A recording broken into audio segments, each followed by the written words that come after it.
भारत का इतिहास वैसा नहीं है जैसा हमने किताबों में पढ़ा है।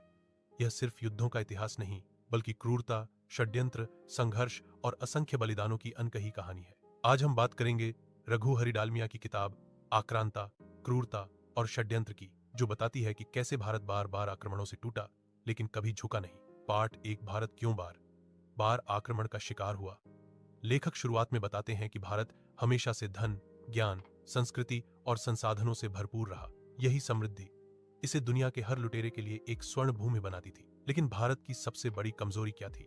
आंतरिक कलह, छोटे छोटे राज्य, आपस में युद्ध, कोई एक संयुक्त नेतृत्व नहीं। यही कमी बाहरी आक्रांताओं के लिए सबसे बड़ा अवसर बन गई। पार्ट दो, आरंभिक आक्रमण, लूट, हत्या और दहशत। लेखक बताते हैं कि विदेशी आक्रमण सिर्फ राजनीतिक उद्देश्य से नहीं, बल्कि धार्मिक कट्टरता और लूटपाट के लिए थे। दूर शुरुआती आक्रमणों की विशेषताएं: गांवों को जलाना, मंदिर तोड़ना, नागरिकों की हत्या, महिलाओं का अपमान, धन दौलत लूटना। यह सिर्फ युद्ध नहीं थे, यह सभ्यता पर हमले थे। पार्ट तीन, महमूद गजनी और उसके 17 हमले। भारत के इतिहास का सबसे काला अध्याय, गजनी के 17 आक्रमण। उसने क्या किया?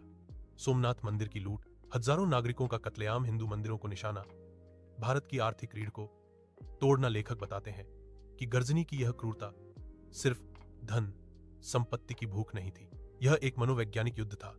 भारत को इतना कमजोर करो कि वह फिर खड़ा न हो सके। पार्ट चार, मोहम्मद गौरी और षड्यंत्र। गजनी के बाद आया गौरी, एक आक्रमणकारी जो तलवार से ज्यादा राजनीतिक षड्यंत्र का उपयोग करता था। गौरी के षड्यंत्र हिंदू राजाओं के बीच दुश्मनी बढ़ाना, गद्दारी करवाना, छल और धोखे से युद्ध जीतना। तराइन की लड़ाई भारत का सबसे बड़ा सबक है। जब तक हम एक नहीं होंगे, जीतते रहेंगे मगर हारेंगे भी वहीं। पार्ट पांच, तैमूर लंग, खून की नदी। इस भाग में लेखक भारत के सबसे क्रूर आक्रमण का वर्णन करते हैं। तैमूर लंग का हमला 1398। तैमूर कहां गया, वहां मौत पीछे पीछे चलती थी। क्रूरता के दृश्य, दिल्ली में 1 लाख से ज्यादा निर्दोष लोग मारे गए, पूरा शहर जला दिया गया, मस्जिदों, घरों, बाजारों में लाशें, महिलाएं और बच्चे भी नहीं बचे। लेखक बताते हैं तैमूर सिर्फ जीतता नहीं था, वह मिटा देता था। पार्ट 6, बाबर, एक और आक्रांता, एक और युद्ध। बाबर को भारत में आने के लिए बुलाया किसने? भारत के आंतरिक गद्दारों ने। लेखक की सीधी बात, भारत का असली दुश्मन हमेशा बाहर नहीं, कई बार अंदर बैठा होता है।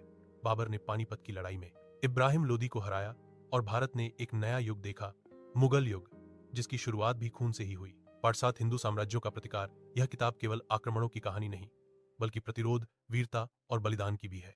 राजपूत शौर्य, महाराणा प्रताप, राणा सांगा, वीर हेमू, मराठा योद्धा, इन सभी ने विदेशी आक्रांताओं के खिलाफ असाधारण साहस दिखाया।